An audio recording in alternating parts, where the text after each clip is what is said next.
안녕하세요. 사랑하는 성도님, 영혼의 샘물 은혜의 자리 오심을 축복합니다. 소망의 주님이 우리와 함께 하십니다. 우리와 함께 하시는 주님을 찬양합니다. 기도합시다. 주님의 놀라우신 은혜와 사랑에 감사드립니다. 저희들을 구원하시려고 아들을 아끼지 않으시고 보내시어 십자가의 대속의 제물로 삼으신 하나님, 예수님의 그 놀라운 십자가의 은혜로 구원받은 저희들은 주님의 복된 자녀로 예수님의 거룩한 제자로 살아가는 너무도 귀한 은혜를 입은 저희들입니다. 저희들이 이 믿음의 길에 승리하기 위해 오늘도 주님의 말씀을 사모하며 주님의 말씀 앞에 섭니다. 이 시간 성령님 저희의 마음을 열어주시고 저희에게 생명의 양식으로 채우시며 진리의 말씀으로 깨우쳐 주시옵소서. 예수님 이름으로 기도합니다. 아멘. 오늘 말씀은 요한계시록 2장 8절에서 17절입니다. 서머나 교회의 사자에게 편지하라. 처음이며 마지막이요 죽었다가 살아나신 이가 이르시되 내가 내 환난과 궁핍을 알거니와 실상은 내가 부요한 자니라. 자칭이 유대인이라는 자들의 비방도 알거니와 실상은 유대인이 아니요 사탄의 회당이라. 너는 장차 받을 고난을 두려워하지 말라. 볼지어다 마귀가 장차 너희 가운데서 몇 사람을 옥에 던져 시험을 받게 하리니 너희가 10일 동안 환난을 받으리라. 네가 죽도록 충성하라. 그리하면 내가 생명의 관을 네게 주리라. 귀 있는 자는 성령이 교회들에게 하시는 말씀을 들을지어다. 이기는 자는 둘째 사망의 해를 받지 아니하리라. 버가모 교회의 사자에게 편지하라. 좌우에 날선 검을 가진 이가 이르시되 네가 어디에 사는지를 내가 아노니 거기는 사탄의 권좌가 있는 데라. 네가 내 이름을 굳게 잡아서 내 충성된 증인 안디바가 너희 가운데 곧 사탄이 사는 곳에 죽임을 당할 때에도 나를 믿는 믿음을 저버리지 아니하였도다. 그러나 네게 두어 가지 책망할 것이 있나니 거기 네게 발람의 교훈을 지키는 자들도 있도다. 발람이 발락을 가르쳐 이스라엘 자손 앞에 걸림돌을 놓아 우상의 제물을 먹게 하였고 또 행음하게 하였느니라. 이와 같이 네게도 니골라 당의 교훈을 지키는 자들이 있도다. 그러므로 회개하라. 그리하지 아니하면 내가 네게 속히 가서 내 입의 검으로 그들과 싸우리라. 귀 있는 자는 성령이 교회들에게 하시는 말씀을 들을지어다. 이기는 그에게는 내가 감추었던 만나를 주고 또 흰 돌을 줄 터인데 그 돌 위에 새 이름을 기록한 것이 있나니 받는 자 밖에는 그 이름을 알 사람이 없느니라. 아멘. 자, 오늘 우리는 두 번째, 세 번째 교회를 봅니다. 어제는 우리가 에베소 교회를 봤고요. 오늘은 서머나 그 다음 버가모 교회입니다. 자, 이 소아시아적인 일곱 교회는 우리가 지금 생각할 때 아주 건물이 멋있게 이렇게 있고 그리고 그곳에서 예배하는 그러한 교회가 아니고요. 가정교회입니다. 이 당시는 더구나 박해가 아주 극심한 때였기 때문에 교회가 공개적으로 건물을 가지고 있거나 하는 그러한 상태가 아니었어요. 이제 성지순례 가면 우리가 착각하기 쉬운 것은 이제 성지순례 가서 이러한 교회들을 보는데 마치 그 교회가 이 요한계시록에 나오는 이 소아시아의 일곱 교회 그때 그 교회로 생각하기 쉬운 거죠. 그건 아니고요. 우리가 성지순례 가서 보는 교회들은 이제 교회가 로마의 이제 종교로 인정이 되고 또 국교가 되고 하면서 그곳에 세워졌던 교회의 터들입니다. 그러므로 처음에 모였던 그 교회들은 가정교회였기에 우리가 그 흔적을 찾기는 어려운 것이죠. 하지만 이때 복음을 전하고 증거했던 사도 바울이라든지 또 오늘 우리가 보는 이처럼 요한과 같은 그러한 교회 지도자들이 정말로 걸었던 바로 그 길, 바로 섬겼던 그 도시, 그 환경, 이것은 우리가 지금도 여전히 느낄 수 있는 그러한 유적으로 남아 있습니다. 자, 오늘 우리가 보게 되는 서머나 교회죠. 자, 이 서머나 교회에 나타나신 주님은 어떤 모습입니까? 처음이며 마지막이요, 죽었다가 살아나시니가 이르시되. 자, 서머나 교회에 드러나시는 주님은 생명과 역사의 주인, 시간의 주인, 처음과 마지막, 알파와 오메가이며 시작과 마지막의 주인, 그 다음에 죽었다 살아나신 부활의 주님으로 말씀하십니다. 자, 이 서머나라고 하는 것은 지금 이제 이즈미르라고 하는 곳인데요. 그 튀르키예의 3대 도시입니다. 지금 수도 앙카라가 있죠. 예, 크기로는 두 번째 크기, 이스탄불 가장 큰 도시죠. 세 번째가 바로 이 이즈미르입니다. 아름다운 항구 도시입니다. 자, 항구 도시, 이 당시에는 그리스의 아테네와 연결되는 가장 짧은, 가까운, 그리고 가장 큰 그러한 항구가 바로 이 이즈미르 서머나였어요. 이렇다고 하면 바로 이곳에는 해상무역이 아주 활발하게 일어났다는 것을 우리는 충분히 짐작할 수 있겠죠.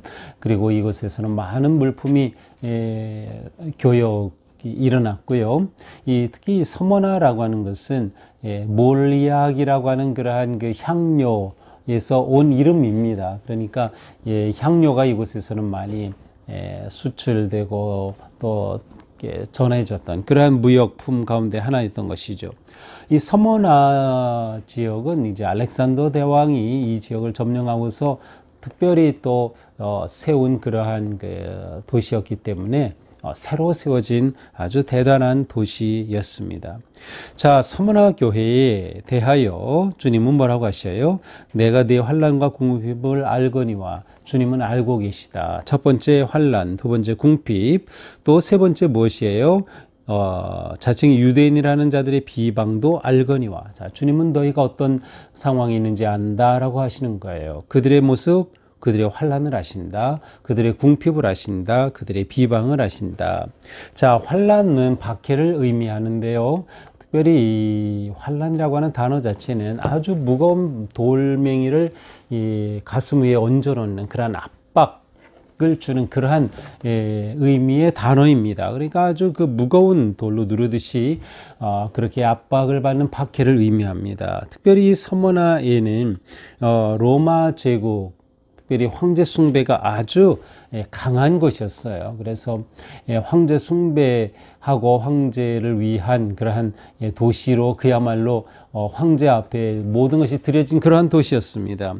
그러나 이러한 곳에 사는 그리스도인들은 어땠을까요? 황제가 주다, 주님이다 라고 고백해야 살 수 있는 곳인데 그리스도인들은 오직 예수님만이 주님이시기 때문에 황제를 주다라고 고백할 수는 없는 거예요. 그렇게 되면 어떻게 돼요?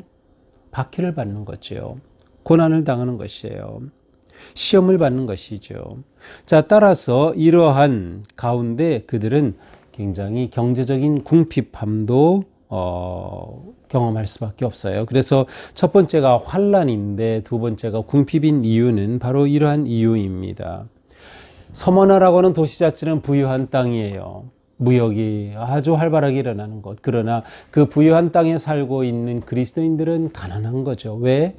황제를 주님으로 고백하지 않으면은 그들은 정식으로 허가받은 그러한 사업을 할 수가 없고요.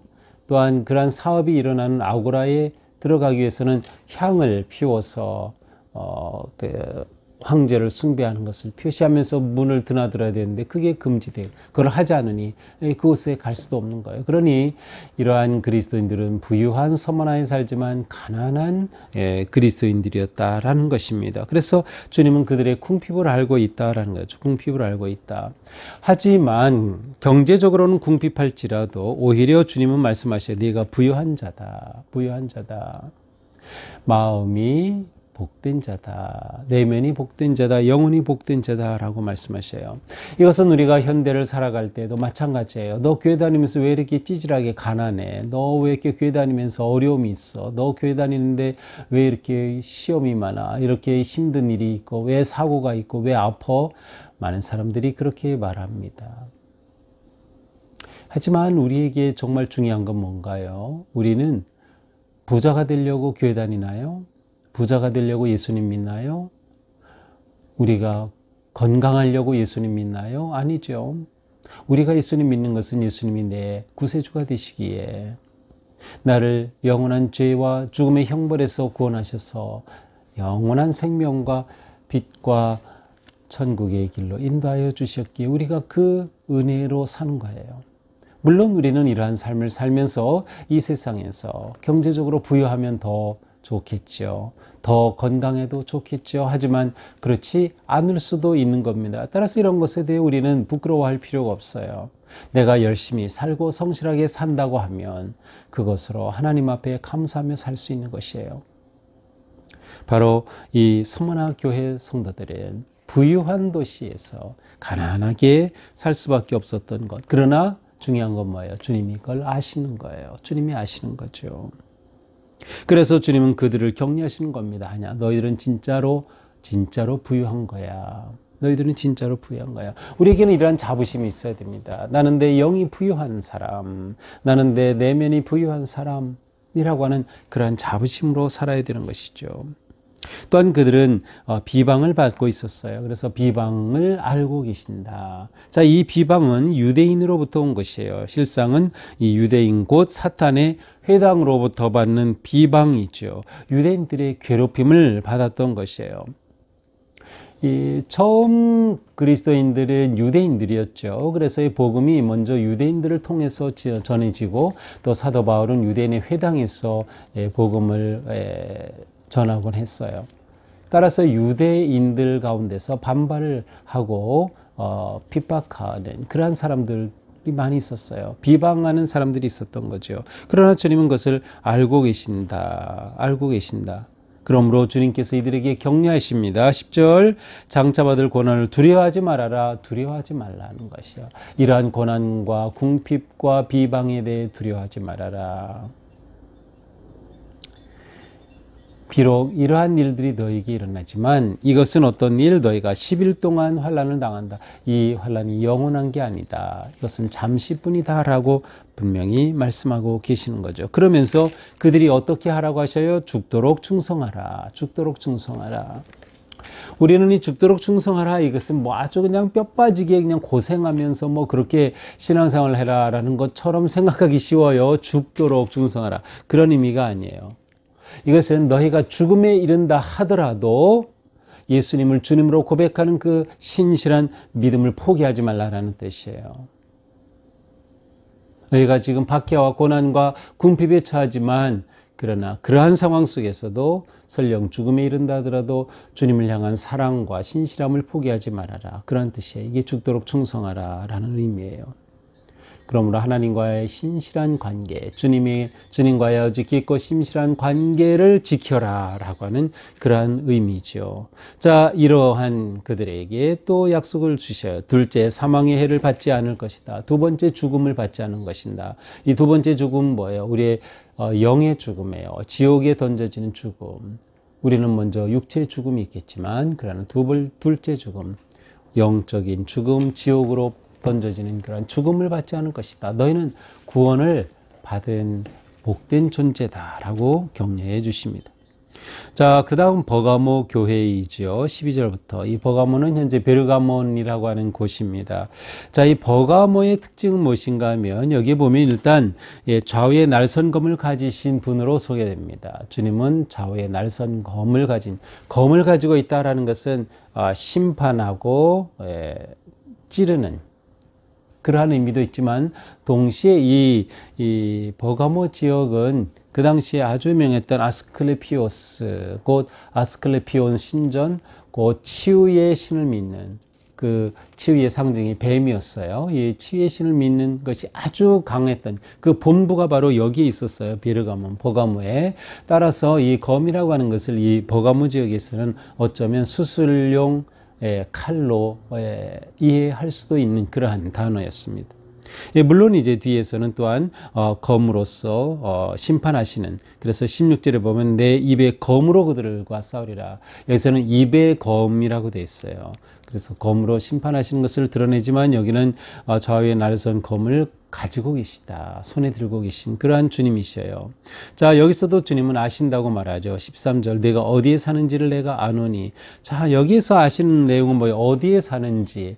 자, 굉장히 특별한 표현입니다. 왜냐하면 에베소 교회에 대해서는 내가 너희의 행위를 안다고 하셨고요. 서머나 교회에 대해서는 너희의 상황을 알고 박해받는 상황을 아신다고 하셨고요. 이 버가모 교회에 대해서는 그들의 환경을 아신다고 하는 거예요. 너희가 어디에 사는지.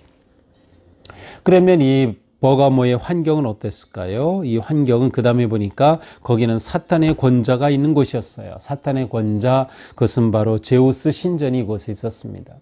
근데 이 버가모에는 제우스 신전만이 아니라 굉장히 신전이 아주 많았던 것이에요. 너무도 많은 신전이 있었어요. 뭐 트라이안 신전, 황제를 섬기는 신전, 아우구스를 섬기는 신전, 다양한 신전들이 있었던 거예요. 바로 이것이 버가모 교회의 환경이었던 것이죠. 그러나 이런 환경 속에서도 그들이 믿음을 지켰어요. 그래서 죽임을 당할 때도 나를 믿는 믿음을 저버리지 아니하였도다. 자, 우리가 신앙생활할 때 환경에 휘둘리면 안 된다. 환경이 어려워요. 환경이 정말 맞지 않아, 좋지 않아. 그럼에도 불구하고 믿음을 지킨다는 것은 너무도 중요한 거예요. 주님이 아신다. 그리고 보시고 칭찬해 주시는 거예요. 이렇게 믿음을 지켰지만 버가모 교회에는 책망할 것이 있었어요. 그것은 바로 발람의 교훈을 지키는 자들. 15절에서는 이것을 가리켜 니골라당의 교훈이라고 표현하고 있는데요.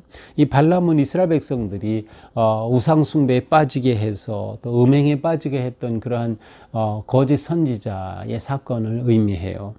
그러니까 우상 숭배, 이 우상이 많은 이 환경 가운데서 지금 무엇인가 이 버가모 교회에는 이것에 빠진 자들이 있었던 것 같아요. 그래서 발람의 교훈을 지키는 자들이 있다. 사악한 교리, 음란한 음행의 교리를 퍼뜨리는 그러한 것에 빠진 자들이 있었던 것 같아요. 그래서 그것을 경고하시는 거죠. 책망하시는 거예요. 그러므로 이러한 그들은 어떻게 해야 됩니까? 16절 회개하라. 회개하라. 이것은 기회를 주시는 겁니다. 이거 끝이 아니야. 너에겐 기회가 있어. 이와 같이 됐지만 너희는 기회가 있다. 그러므로 회개하라.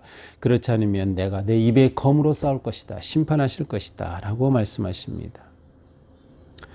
이들에게는 또한 약속을 주십니다. 17절입니다. 내가 감췄던 만나를 주겠다. 자, 만나를 주겠다. 만나는 하나님이 주시는 생명의 양식이에요. 그리고 좀 더 깊이 들어가면 사실은 만나는 우리가 예배 가운데 하는 성찬의 그 성체를 의미하기도 합니다. 그렇다면 그 성체는 곧 예수 그리스도 자신이에요. 따라서 예수님이 내 자신을 너에게 준다. 그런 의미가 되는 거죠. 만나를 주겠다. 주님이 그들과 함께 하시는 겁니다. 또한 흰돌을 주겠다. 자, 흰돌에 대해서는 해석이 굉장히 많아요. 그래서 딱 한 가지로 이렇게 특정하기 어려운 것인데, 가장 이제 일반적인 것으로는 구약시대 보면 대제사장의 그 옷에 우림과 둠밈이라고 하는 그러한 그 흉패 안에 그 우림과 둠밈이라고 하는 돌이 있었어요. 그래서 여기서 흰돌이라는 것은 이제 그러한 것과 연결시켜서 제사장적 특권, 하나님께서 택하셔서 우리를 이 세상을 향한 제사장으로 세우신 그 특권을 의미할 수도 있다. 또 한편으로는 그 당시에 황제가 황제의 특별한 그 잔치나 어떤 모임에 초대를 할 때는 흰돌에 어떤 그 사인을 해서 전달했다고 합니다. 따라서 여기에 보면 이름이 나오죠. 새 이름을 기록한 흰돌이라는 표현이 나와요. 그렇다면 이것은 주님께서 주시는 그러한 천국 잔치의 초대장과 같은 의미가 될 수도 있는 거죠. 어쨌든 이처럼 버가모 교회에는 주님께서 그들에게 천국의 약속과 은혜를 주시는 거예요. 그들이 주님의 은혜 안에서 어떤 존재인가를 보여주시는 것이죠. 자, 이것이 오늘 우리는 두 교회, 서머나 그리고 이 버가모라고 하는 두 교회를 본 내용입니다. 오늘 말씀을 보면서 우리는 먼저 주님은 모든 것을 아신다. 이 점을 기억하면 좋겠어요. 주님은 아신다. 특별히 내가 어떤 위기와 고난과 상처와 또 두려움 가운데 있을 때 주님은 나를 아신다. 내 상황을 아시고요. 내 환경을 아시고요. 내가 지금 겪고 있는 이 모든 문제를 아신다. 주님이 나를 아신다 하고 생각하면 우리에게는 큰 격려와 힘이 되는 거예요. 그 주님을 향해 나아갈 수 있기 때문이죠. 그러므로 우리는 주님이 모든 것을 아신다. 그러므로 어떤 환경과 위기와 두려운 상황 속에서도 믿음을 지키자. 그것이 뭐예요? 충성하다. 죽도록 충성하자. 우리가 믿음을 지키는 것이 너무도 중요한 것입니다. 믿음을 지키는 것은 또한 거룩함을 지키는 것. 거룩함은 구별된 거죠. 이 악한 환경 가운데서도 내 자신을 구별시킬 수 있는 것. 이게 거룩한 삶이에요. 하나님의 자녀로 예수님의 제자로서 우리 자신을 그렇게 구별된 모습으로 지켜내는 것. 혹시 개인마다 다르겠지만 혹시 자신이 이 구별된 모습을 지키기 위해서 어떻게 해야 될지 한번 생각해 보세요. 내가 그리스도인임을 이 약한 세상 속에서도 지켜나가기 위해서 내가 거절해야 할 것은 무엇이며 나는 어떻게 지켜나가야 할 것인가. 또한 우리는 우리에게 주신 그런 주님의 사랑의 초대장을 받았다. 그러므로 우리의 현재의 고난은 장차 받을 영광에 비하면 아무것도 아니다. 라는 그러한 확신과 믿음으로 오늘을 이겨나가는, 문제와 아픔과 고통을 이겨나가 승리하는 우리 모두가 될 수 있기를 주님의 이름으로 축복합니다. 기도합시다. 주님 감사합니다. 오늘도 말씀으로 저희들을 세우시고 깨우쳐 주시고 격려하여 주시니 감사합니다. 저희의 삶이 오늘 거룩한 하루가 되기 원합니다. 세상의 악하고 부정적인 환경 속에서도 우리의 믿음을 지켜내며 끝까지 충성하는 저희들이 되게 하여 주옵소서. 예수님 이름으로 기도합니다. 아멘. 네, 오늘도 주님의 은혜로 우리 삶이 구별된 거룩한 삶에 승리하기를 축복합니다. 사랑합니다.